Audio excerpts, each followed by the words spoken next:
আজ গিয়েছিলাম বিপত্তারিণী মায়ের পুজো করতে। তো তোমরা সকলেই তো জানো যে শনিবার থেকে কিন্তু বিপত্তারিণী মায়ের পুজো শুরু হয়েছে। তো আজ তো মঙ্গলবার, আজকেও পুজো হচ্ছে।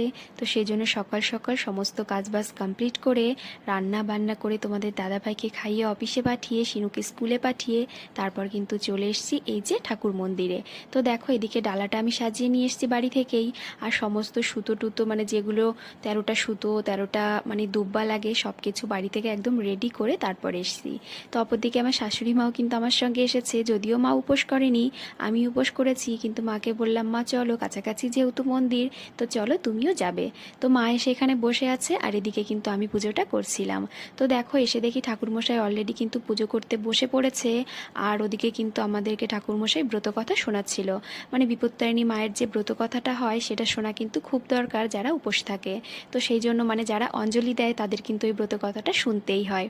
তো দেখো এদিকে আমাদের ব্রত কথা শোনানোর পর ঠাকুরমশাই আরও যে সমস্ত নিয়মকানুন আছে সেগুলো না করছিল। আর এদিকে আমরা বাইরে সকলেই বসেছিলাম মাকে প্রণাম করব কিংবা বাদবাকি ডালা নেওয়ার জন্য। তো দেখো এখানে সবাই আমরা লাইন দিয়ে দাঁড়িয়ে পড়েছি। তো তারপর মাকে প্রণাম সেরে আমরা কিন্তু চলে এসেছি এই যে বাড়ির দিকে। তো চলো আজকের ভিডিওটা কেমন লাগলো অবশ্যই কিন্তু কমেন্ট করে জানিও।